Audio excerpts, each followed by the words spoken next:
This is your coffee break.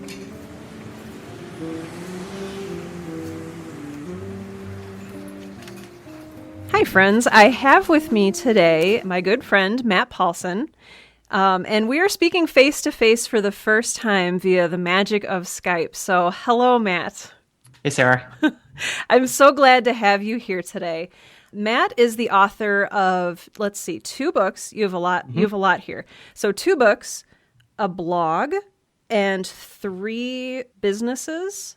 Yeah, that would be a good explanation. Good. Matt got his start as I believe, a personal finance blogger, and has since grown his own empire. And he has such an interesting story, and I can't wait for him to share it with you today.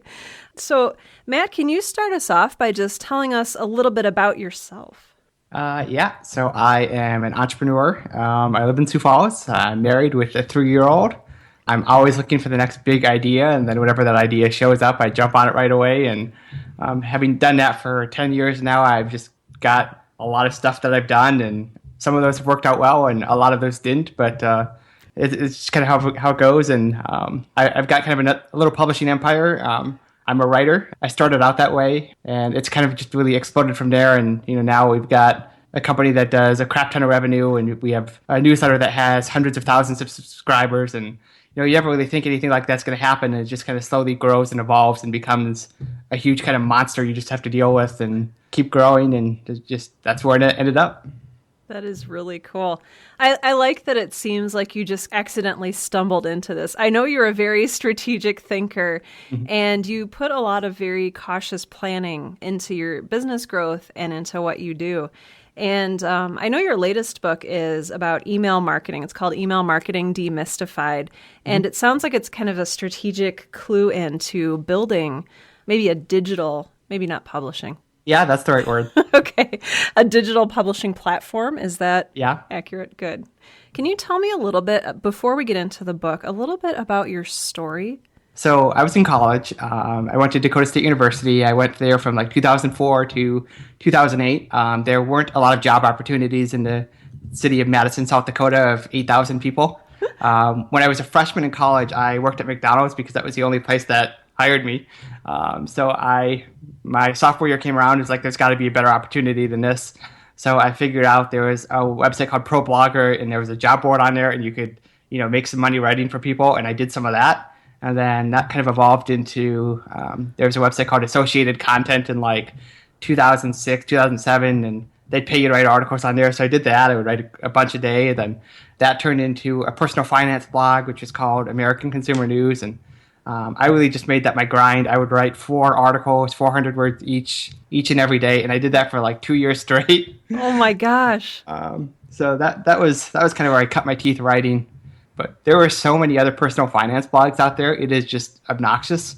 They used to have what was called a blog carnival, where everyone would submit their best post for a week, and they'd have 150 submissions from 150 blogs every week. And it's this is just too competitive a market for me. I've got to find something else to do. And the reality is I was 24, 25. What do I have to say about personal finance as somebody who's, not a lot smarter than me is going to be able to say? So I thought, it's probably time to pivot. And at the same time, there were a lot of Google changes happening, and sites that had a lot of content that it wasn't very that long. You got hammered in the search rankings. So, I saw traffic take a dive in 2010 and 2011. And, it's kind of that time. It's all right, let's figure out what the next thing is.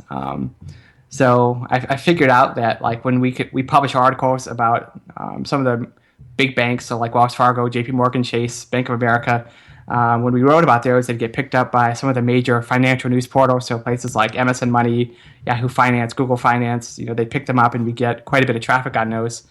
So I figured, hey, maybe there's an opportunity here. It's not, I can keep writing, but it's not necessarily reliant on organic, search traffic as much. There's it's a different ballpark, and it's not quite as competitive for search rankings because there are just fewer people in those platforms. And it's a little bit more diversified. So I thought, hey, there's an opportunity here. So we started creating content in the financial space. And, I wanted to have something that was more sustainable. So we started collecting email opt-ins. We made a newsletter of just kind of a summary of what stockbrokers are saying about individual stocks every day. And that really blew up pretty quickly because people that own stocks get emotionally invested in them. They always want to know what's going on with them. So, we had a pretty good amount of traffic. 2012-ish, we were getting about 1 million page views a month. So we were able to collect just quite a few opt-ins. Now we're probably at about 3 million page views a month. We get about 35,000 opt-ins a month. I think we're at about 270,000 subscribers. So it has just exploded in the last couple of years. And, we figured out how to do advertising inside the newsletter and just a lot of different monetization points. So the business has, doubled in revenue for the last 3 years and every year. So it's gone up like crazy, and it's been a lot of fun, and it's been a lot of work, but it's been a good business. So, it's interesting because, like, in the financial space, there's a lot less writing to do than you'd think because it's all structured financial data.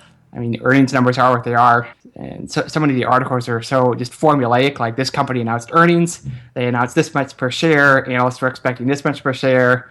Here's what the CEO said about earnings, and it became so formulaic that I thought, hey, there's got to be a way that I can automate some of this stuff. So I created some software that would create financial news articles based on structured financial data. So now we publish, 500-ish financial news articles a day that's written by a computer, which is kind of fun. So in that business, I don't do any writing anymore, but, I do writing in my books. I got bored about a year ago, maybe a year and a half ago now, and I published a book, and I decided I didn't have enough pain, so I published another one this year that's coming out at the end of this month. So they're both on Amazon, and I self-published both of those, but pretty decent money with them. So it's been fun doing that. I'll probably do another one next year. So I guess that's the story in a nutshell. And I love that you put so much work into the beginning of that. Do you credit, 4 blog posts of 400 words each every single day? How long did that take you? And how did you balance that as a college student and balance that with studies? Yeah, I did it in college. I did it during the summers when I had an internship. So, I'd write one in the morning before work. I'd write, a couple over the lunch hour and then, one after work, and just kind of pounded them out. I took the website down, and it's not anything I'd be necessarily proud to show off as my best work, having written for so many years. But it was a grind, and it was a good grind, and I did it for a couple of years, and I think I'm a much better writer as a result of doing that. It's hard for some of us to even just write, 100 words a day on one thing. So that's really, really admirable that you're able to do that. I will edit out ums and sips of water and stuff as we go. So that's good. I think we have the same microphone, by the way. I think we do too. I have a little windscreen. Do you have a Blue Yeti? Yeah, I got the pop filter though instead of the windscreen. That's awesome. I got I kind of want to. It's over there, so I won't go get it. But I made my own pop filter out of a coat hanger with a nylon over it. That's funny. It's ridiculous, which is really silly because pop filters really aren't incredibly expensive anyway. But yeah. I digress. So you started out as a writer, and I'm really curious as to your thoughts on having essentially a machine or a computer do your writing for you. I think that's such an interesting topic, and we live in these interesting times.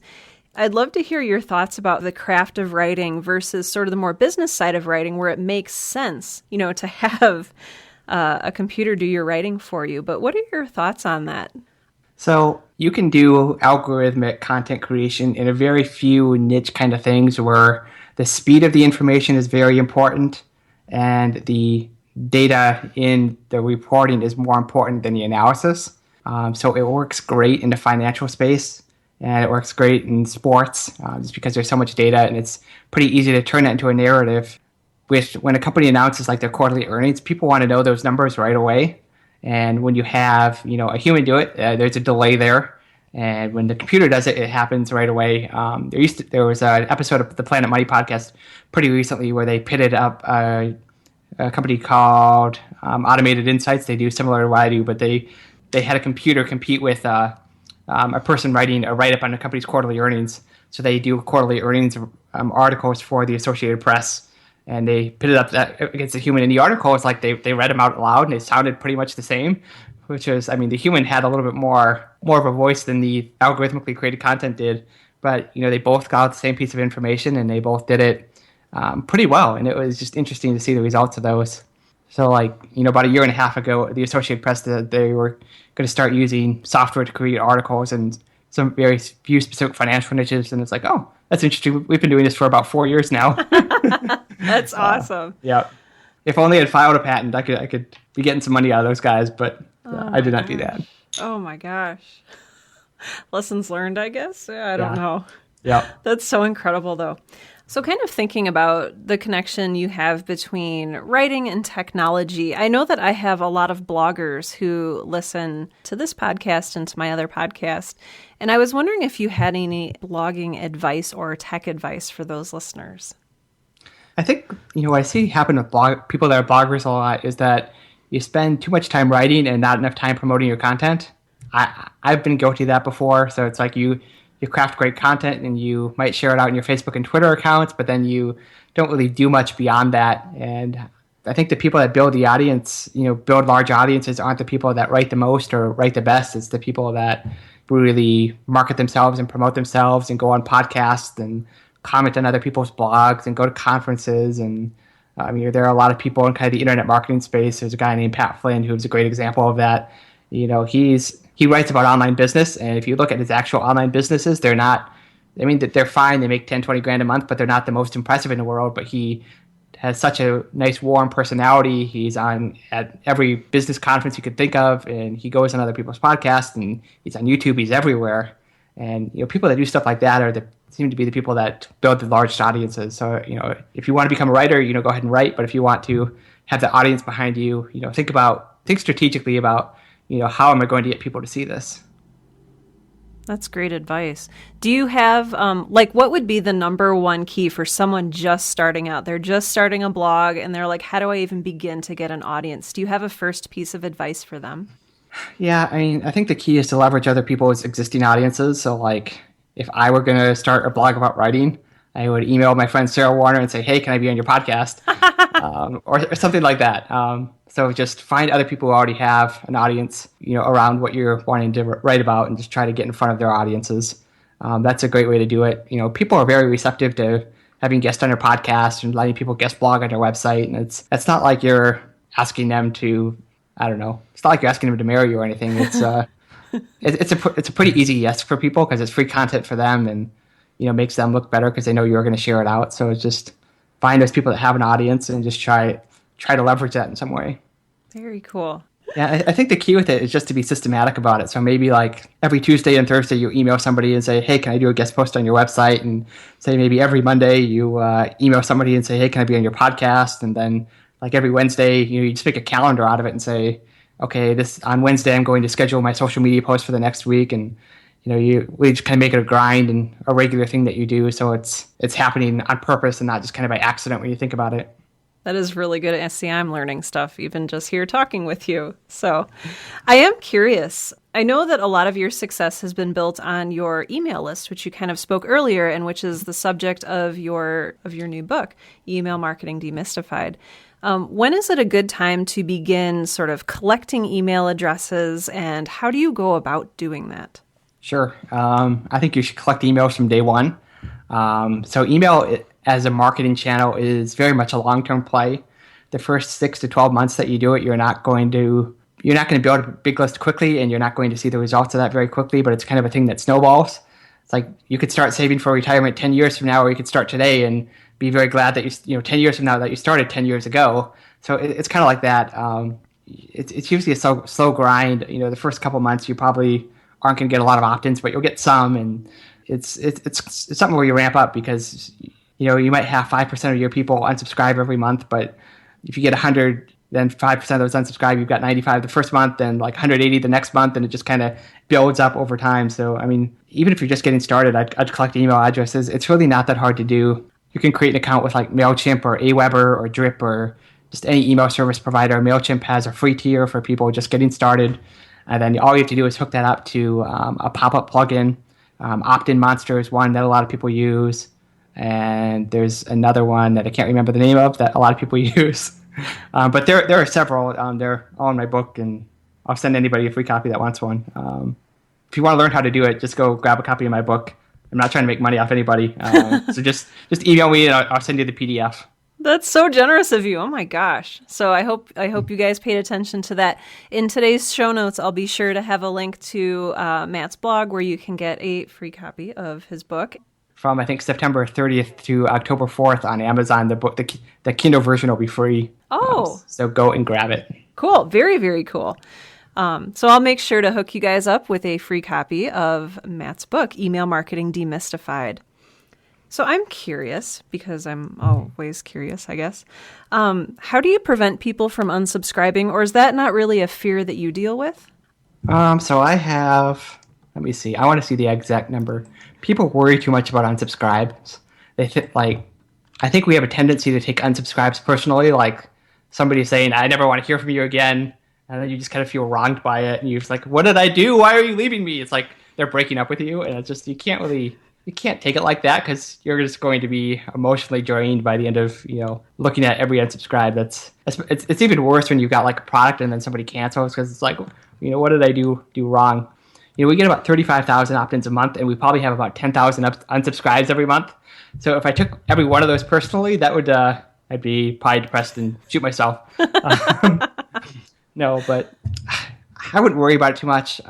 If you see extremely high unsubscribe rates, you're probably doing something wrong. But, if you're getting no unsubscribes, actually, I heard on a podcast today, so I was driving home, there's a guy named Stelly FD who runs a business called Close.io, and he said that, he has a sales business, and he said that, if nobody's unsubscribing from your emails, you're probably doing something wrong, because the emails that work the best are the ones that, they'll have high engagement. They'll also have high unsubscribes, because people will read them and they'll have an emotional response. It'll either be positive where they take action, or negative where they have unsubscribes. Either way, they took action on it, and so it worked, but it also worked in a negative way. Interesting. So I don't know. It's part of the game. I wouldn't worry too much about it. It's just like somebody leaving your website. It's just part of the deal, and I don't take it personally. I mean, you unsubscribe from lists. I'm sure you do. Oh, yeah. I'm like, I get like 9,000 emails a day, and I'm like, nope, these, Yeah. Yep, Jamba Juice, I don't live by you anymore. Goodbye. Yeah, and it's not like you feel like you're breaking up with Jamba Juice, but that's just, I don't know. It's just how things are. Mm-hmm. I liked what you said about eliciting an emotional response. Is that something that you would advise people do intentionally? Yes. So people take action. People make purchases based on emotion. As much as you would like to lay out an argument logically, like why somebody should take an action, it's the emotion that's going to cause them to do something. I mean, there's a reason that people put sex into advertising. A lot of advertisements come back to, sex greed and stuff like that. And they're trying to elicit an emotional response out of the people that see that commercial, so they take action. And that's how the world of advertising works. And it's like you should be cognizant of that when you're writing to your listeners. You want them to take an action, you should play into that. Do you have advice for playing into people's emotions? And do you do specific things to elicit specific emotions? Yeah. So one thing that I like to do is kind of help people paint like a desired future picture of themselves. So it's like, what does Sarah Warner look like after she has a podcast that has 10,000, downloads every week? It's like, you want to be that person. So it's like, if I can show you like what that looks like, and then show you the steps to get there, and one of those steps is buying my product, that's a nice way to get that emotional response. And I don't know if there's a way that you would try to elicit different emotions. Usually you want them to take an action. So it's like, you've got to motivate them. So, I mean, obviously you don't want to piss people off, because, what does that do for you? True. Yeah. So don't start off your emails like, hey, you big dummy. So you encourage bloggers or anybody who's interested in maybe starting an online business to start collecting those email addresses as early as possible. If it's going to be someone who just wants to blog and maybe build a sort of tribe or a following, what is the end goal for those email addresses? What should they plan on doing with those? So when you have a list and you're a blogger and you're writing content, you're trying to build a tribe, really all you need to do is whenever you write a new blog post, you email it to your list. So you send them like the first paragraph, and you say, read the rest on my website. And that'll get people back to your website. And ultimately, if you are trying to build a tribe, you're probably trying to sell something eventually. So if you're making like an information product or like a coaching thing or anything like that, that email list will be a huge asset for you down the line whenever you're getting ready to do that. So one, it's a way to get people to drive back to your website to read more of your content. And then two, it's a great asset whenever you're getting ready to sell something down the line. I assume you have an end game for this right now podcast, other than Other than having people on to talk about writing. I mean, Yeah, well, I'm sure there is something. yeah, like diving Scrooge McDuck style into my room full of golden coins, like you do. Yes. That. And Yeah, yeah. the room full of golden coins is the one right next to this one. Nice. I'm glad you didn't talk to me from that one because the echo would have been terrible. Yes. I don't want to take up too much of your time, and I kind of planned on this being just a half hour. So do you have time for one more question? Sure. Okay. I love that you decided to write a book because you got bored, and it feels maybe you felt a little complacent or what have you. Tell me about that book writing process, because I feel like it was a little bit of a whirlwind. I feel like it happened pretty quickly. Yeah. So it was, every now and then I do a personal retreat and just kind of ask myself some questions. It's like one of those questions is, what can I do this year to build my personal brand? One of those things was I lined up to speak at Innovation Expo next week in Sioux Falls. I, wanted to speak at 3 or 4 1 million cups around the state. I did that. And then I thought, hey, maybe I should write another book this year. And it's like, okay, I'll do it. And, it was June-ish or June, July when I started writing, which is kind of the slow period for me. So I thought, I'm just going to start writing, and however long it takes me is however long it takes me. So I wrote probably about 3,000 words a day, and I did it for 18, 19, 20 days. And then my book was done, and I sent it off to my editor, and then the book was done, and I could move on to other things. So I would write, every morning when I first woke up, I'd write after lunch, I'd write around supper time, and then right before bed. I didn't plan to write it that fast. It's just that's kind of how it happened, and I didn't have anything else to do at the time. So just writing throughout the day, taking breaks, I was able to knock it out pretty quickly. I mean, it only works with some types of books because most of that knowledge is already in my head, and I could just kind of bang it out. If it was something I had to research more, that would not be possible. But for a type of book when you already have that, you already know everything you need to write, it's pretty easy to just to bang stuff out, especially when it's informational. I mean, there's not like a plot twist in there or where you've got to plan it out. It's pretty straightforward, so it was easy enough to get that done pretty quickly. Man, 20 days. Oh my gosh. Yeah, when the editor told me she needed 6 weeks to edit it, and it's like, really? Can't do it any faster than that? I wrote it in like a tenth of that time. Yeah. Oh, that's awesome. Yeah. Do you do any creative writing? No. With the plot twists and the no? No, nothing. I barely even read any creative writing. I read, 40, 50 business books a year and maybe 5 nonfiction books a year. So my brain is so left tilted that the fiction stuff is not a big appeal to me. That is totally fair. And congrats on reading 40 and 50 plus 5 nonfiction books a year. That is awesome. Mm-hmm. So I'm going to stop taking up all your time and make sure you have time tonight with your family. But any parting advice or any... I almost said any last words, and that's going back to that morbid place. But what is the best piece of advice you received from a mentor? Sure. So there is a guy named Dan Andrews. He has a podcast called Tropical MBA. I met him a couple times, but one of the pieces of advice that he gives out and he gave to me is that, in life, there are certain kind of scripts or kind of paths that you're expected to follow. Like for me, it was, I'm going to go to college at Dakota State University. I'm going to get a computer science degree. I'm going to work at Citibank writing code all day. I'll get married. I'll have a wife, a kid, and that'll be my life. And it's, there are so many of these things, like you're expected to become a doctor or you're expected to become a lawyer or whatever. And it's just, I'd encourage people to write, kind of write their own script and follow their own path. Just because somebody has an expectation of you, or that's, what your other people in your major are doing or anything like that, doesn't mean you have to do that. A lot of my friends that also graduate with computer science degrees, they work at like a web design agency, or they, work at a bank or a company doing programming. And I did that for a while and, thought, hey, this isn't for me. I could do something better than this. And I kind of diverted off that path and did my own thing. And so if you're on a script and you don't like it, life script, maybe figure out there's something else you can do. And there's lots of creative ways that people, provide for themselves. And you don't need to just have a regular job and work 40 hours a week, and, develop your own path, follow your own script, and, just don't accept that the life you have now is the life that you need to keep living, because you can always be somebody different. Like when I was in high school, I worked at Burger King, and then 6 years later, I was getting a master's degree at DSU. I was teaching computer science classes for the school to, get a free college or get a free degree. And I went back and I was talking to some of the people at Burger King, and it's like, so what are you doing now? I was like, oh, I'm teaching classes at DSU. And it's like, what? Really? You just worked here like 5 or 6 years ago? Yeah, but it's like you can become somebody different if you want to. So don't be stuck being the person you are if that's not who you want to be. I love that. That is great advice from my brilliant friend, Matt Paulson, who, thank you again, Matt, for giving up your time to speak to us today. I really appreciate it, and I know my listeners do too. Once again, I will have information about Matt Paulson and his book/books in today's show notes. And once again, Matt, thank you so much. Yeah, thank you, Sarah. All right. Have a great evening.